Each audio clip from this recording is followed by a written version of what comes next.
이제 하나님께서 모세에게 모세야, 예 하나님 성막을 건축해야 한다. 네. 그런데 요렇게 짓고 설계도를 보여주셨고 향단은 요렇게 만들고 번제단은 요렇게 만들고 모양도 보여주셨어요. 그래서 그대로 성도들에게 하나님께 은혜를 입었는데 하나님의 은혜를 기억하는 모든 사람은 하나님께 성막을 건축할 예물을 자원해서 즐거운 마음으로 드려라. 그랬더니 아침마다 백성들이 가져오는 거예요. 그래서 산더미처럼 쌓인 거죠. 너무 많아서 이제 그만 가져와라. 그리고 부살렐과 오홀리압 그리고 함께 일할 수 있는 사람들, 하나님께서 그들에게 여호와의 영을 지혜를 더해 주셨어요. 그래서 그들이 백성들이 가져온 것을 금을 녹이기도 하고 아카시아 나무 조각목을 다듬기도 하고 또 청색, 자색, 홍색 금실까지 해가지고 꿰매기도 하고 휘장도 만들고 이렇게 일을 나눠가지고 분담해서 많은 사람들이 함께 그 일에 참여하게 됩니다. 시간이 지나면서 하나하나 모습을 드러내기 시작했고 다 완성이 됐어요. 그래서 39장에서 모세가 하나님 말씀대로 됐는지 하나부터 열까지 다 일일이 확인을 했어요. 확인을 했는데 정말 하나님께서 보여주신 설계도대로 하나님께서 보여주신 그 모양 그대로 다 완성이 되었어요. 그럼 이제 완성이 됐으니까 어떻게 돼요? 설치를 해야죠. 오늘 40장 말씀은 설치하는 이야기가 기록이 되어져 있습니다. 그런데 가만히 보면 우리가 집을 건축할 때도 그렇잖아요. 집을 건축하는데 제일 먼저 울타리 조경부터 담을 쌓고 조경부터 공사를 시작하는 공사장은 하나도 없어요. 울타리는 맨 나중에 하는 거예요. 가장 중요한 하나님의 언약궤를 모실 수 있는 성소와 지성소를 먼저 세우는 겁니다. 그래서 그냥 이렇게 성경 본문하고 상관없이 제가 한번 설명을 쭉 해보도록 할게요. 이렇게 생겼다고 보면 돼요. 저쪽이 해 뜨는 쪽이니까 동쪽은 여긴 열려 있어요. 여긴 열려 있고 그리고 이제 이 북쪽과 남쪽 그리고 제 요 가슴에 있는 서쪽은 이렇게 닫혀 있는 거예요. 울타리가 쳐져 있는 공간입니다.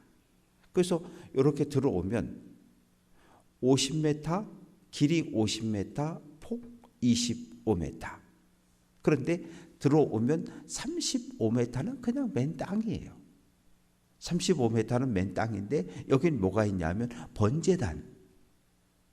제물을 하나님께 태워 올릴 수 있는 번제단이 설치가 되어져 있어요.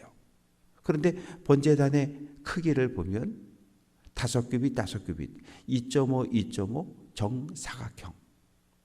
그리고 조각목으로 놋을 도금하고 속은 텅 비어 있고 그 속에 중간쯤 한 규빗 반 75cm 정도에 걸릴 수 있도록 몰려놓은 거예요. 대형 석쇠를. 왜? 거기다 도살되어진 고기를 조각조각 내서 거기다 올려놓고 태워야 되니까 중간쯤에 걸쳐 있게 되어져 있고요. 그리고 이제 번제단 지나면 성소에 오기 전에 그 사이에 뭐가 있습니까? 물두멍, 물대야가 있는 거예요. 물대야는 어떻게 되어 있어요? 그냥 이렇게 놋으로 만들어서 이렇게 큰 대야처럼 거기다 물을 담아 놓고 이 놋받침을 만들어 놓고 이 물은 뭐 하는 거예요?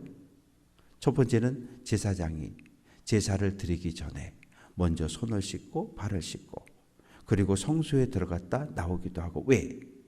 이 집에서부터 걸어오다 보면 발에 뭐가 묻어요? 먼지가 묻거든요. 모래가 묻거든요. 그래서 씻는 거예요. 마치 우리가 눈이 오는 날 교회 오면 눈을 털고 예배당에 들어오는 것처럼 비가 오면 들어오기 전에 비를 털털 털어내고 들어오는 것처럼 거기서 손을 씻고 또 제물을 씻어서 제사장에 드리면 제사장이 쭉 펼쳐놓고 태우는 거예요. 그러면 그 다음에는 이제 뭐가 있냐 하면 성소가 있게 됩니다. 성소와 지성소의 길이는 15m예요. 왜? 35m는 땅이고 맨 땅이고 나머지 15m가 있는데 10m는 성소, 5m 정사각형 지성소.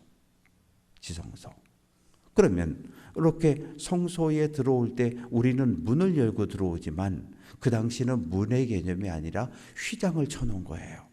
휘장을. 그래서 그 지성소에는 5개의 기둥을 세우고 휘장을 이렇게 쳐놨고, 성소에는 5개의 기둥을 세우고 휘장을 쳤고, 그래서 휘장을 열고 이렇게 들어오면 이쪽에 떡상, 진설상이 놓여져 있는데 뭐가 있어요?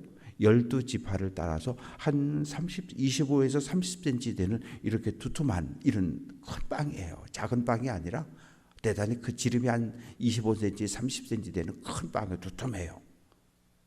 그거를 두 줄로 6개, 6지파, 12지파를 상징하는 떡상이. 그리고 이제 이쪽에는 뭐가 있어요? 촛대가 있는 거예요. 촛대가 메노라라고 하는 촛대가 있어서 여기에다가 뭘 집어넣어요?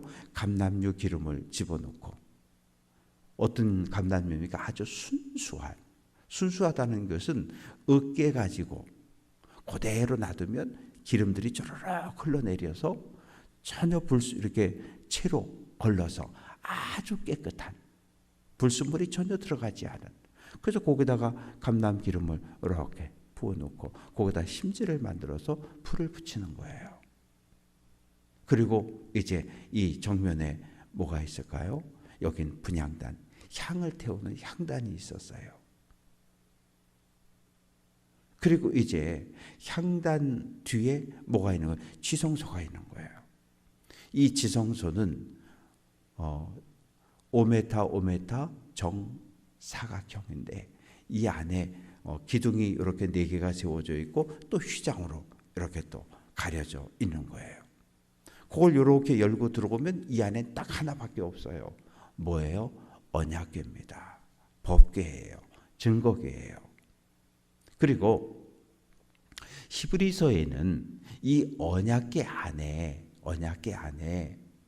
십계명 돌판도 들고 만나 항아리도 들고 아론의 쌍난 지팡이도 들었다 그러지만 열왕기상 말씀이나 출애굽기 말씀을 볼 땐 이 언약궤 안에 딱 하나만 들어있어요. 뭐예요? 십계명이 새겨진 2개의 돌판만. 그러면 이 히브리서 기자의 말씀과 구약의 말씀이 충돌되는데 어떻게 이해하냐면 되냐? 이 출애굽기 말씀이나 열왕기 사기 말씀에 보면 계속 반복해서 이 언약궤 안에는 모세가 하나님께 받아온 즉 십계명이 새겨진 2개의 돌판이 이 언약궤 안에 들었다라고 정확하게 표현하고 있고, 아론의 쌍난 지팡이하고 그 만나를 담은 항아리는 증거궤 앞에 놓았다. 이렇게 이해를 하시면 돼요. 그래서 아니 왜 성경 말씀이 구약이 다르고 신약이 다르지? 그런 거 아니고요. 그런 거 아니고 쓴 사람들이 옮겨 적을 때 잘못 옮겨 적었기 때문에 이런 일들이 발생을 했어요. 그래서 언약궤가 있고, 언약궤는 그냥 상자입니다. 상자, 궤예요. 그리고 뚜껑이 덮여져 있는데 그 뚜껑은 시은소, 속죄소, 죄를 사함받는 장소, 하나님의 은혜가 흘러 넘치는 장소. 왜? 뚜껑은 뭘 덮어버리잖아요. 뚜껑을 덮어놓으면 안 보이잖아요. 하나님의 은혜가 우리의 죄를 덮어버렸다고요. 예수님의 십자가에서 흘리신 보혈이 우리의 죄된 몸을 덮어버렸다고요.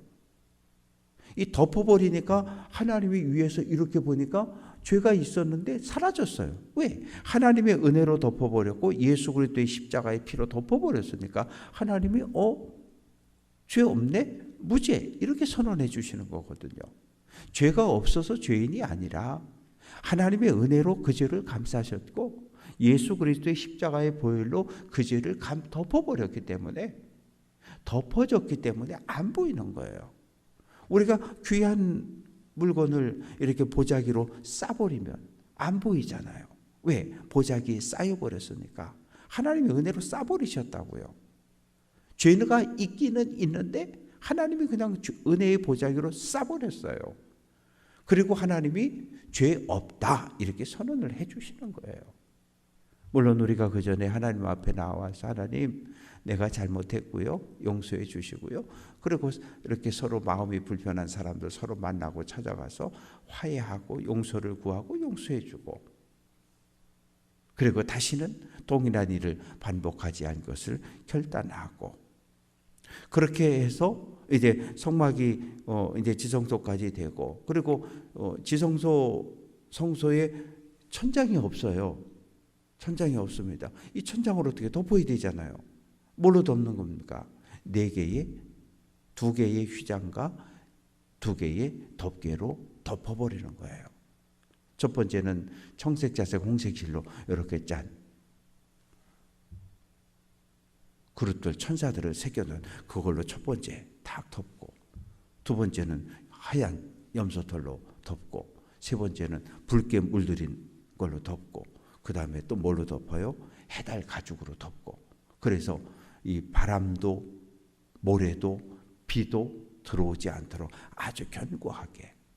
그러면 이 촛불 메노라를 켜지 않으면 성소는 새까마요. 왜? 빛이 전혀 들어올 수 없는 공간이기 때문에. 그래서 제사장들이 해야 될 일이 이 촛대에 불이 꺼지지 않게 하는 일이었어요. 촛대에. 그래서 교회에서도 우리가 옛날부터 신앙생활하면서 늘 들은 게 뭐예요? 교회의 기도의 불이 꺼지면 안 된다. 그래서 우리가 늘 매일매일 모여서 기도하고 하나님께 부르짖고, 그리고 이제 지성소, 성소, 물두멍, 번제단이 만들어졌으니까, 설치가 됐으니까 이제 뭐 해야 돼요? 울타리를 쳐야죠. 울타리를 치는 거죠. 50m, 50m 기둥을 20개 세우고, 그리고 거기다가 이 놋 받침대에 놋 기둥을 세우고 금으로 머리를 싸고, 그리고 쫙 해가지고 세마포 휘장을 딱 하는데 그 높이는 5규빗, 2.5m. 키가 큰 사람도 이렇게 쳐다봐도 안이 보이지 않게. 왜? 함부로 들여다보면 안 되니까. 구별되어진 장소니까. 그래서 함부로 쳐다보지 못하도록 2.5m의 담 울타리를 세워놓고, 그리고 휘장을 쫙 쳐가지고 안이 보이지 않게, 그리고 가름대를 이용해가지고 바람에나 흔들리지 않도록 견고하게 이렇게 딱 세워 설치를 끝낸 거죠. 그래서 이제 그 이야기가 1절부터 시작해서 27절까지, 28절, 29절까지. 그래서 이제 29절에서 번제단에서 뭘 드리는 거예요? 번제와 소제. 번제라고 하는 것은 올람, 이 불로다가 다 태워드린다는 거예요. 불로 태워드렸다는 거예요. 그리고 소제는 뭐예요? 곡식을 곱게 갈아서 이렇게 채서 밀가루, 그것을 가루를 함께 하나님께 드렸어요. 그리고 이제 뭘 합니까? 제사장과 대제사장을 임명하는 거죠. 아론에게 거룩한 옷을 입히고 관을 씌우고 여호와께 성결 딱 붙이고 에봇 충패를 이래가지고 거룩한 옷을 입혀서 대제사장으로, 그 아들들은 제사장으로. 그래서 구약 성경에 보면 제사장이 세습이 됐어요. 할아버지에게서 아버지에게로, 아버지에게서 아들에게로 세습이 됐어요. 그러니까 할아버지도 목사하고 아버지도 목사하고 아들도 목사하고 또 그 손주도 목사하고, 그거 괜찮아요. 그거 나쁜 거 아니에요. 근데 중요한 거 있어요. 제사장의 직분은 세습이 되지만 성전을 세습한 건 아니에요. 왜? 교회는, 성전은 누구 거예요? 하나님의 거잖아요. 하나님의 집이잖아요. 그러니까 할아버지부터 시작해서 손주까지 3대 4대가 목사 해도 돼요. 그러나 하나님의 집인 교회를 개인 기업을 물려주는 것처럼, 아니 뭐 삼성그룹을 이건희, 이병철, 이건희 이렇게 3대 4대 물려준다고 누가 그래요? 누가 뭐라 그래? 시비 안 걸어요. 왜? 그거는 그 집안 거니까. 현대는 정신의 집안 거고, 아니 자기 집안 거 자기 집안이 물려간다는데 누가 뭐라 그래요? 그러나 교회는 그런 거 아니라는 거죠. 거룩한 교회는 3대 4대 목사가 나와 은혜로 온 거죠. 복된 거예요. 그러나 하나님의 집인 교회를 할아버지가 개척했다고 아버지가, 그 다음에 손자가, 그 다음에 또 4대, 그건 아니라는 거예요. 그건 아니라는 거예요. 직분을 3대 4대 이어가는 건 복 있는 거예요. 그러나 하나님의 집을 개인 물건처럼, 그건 안 된다는 거예요. 그래서 이제 대제사장과 제사장이 됐어요.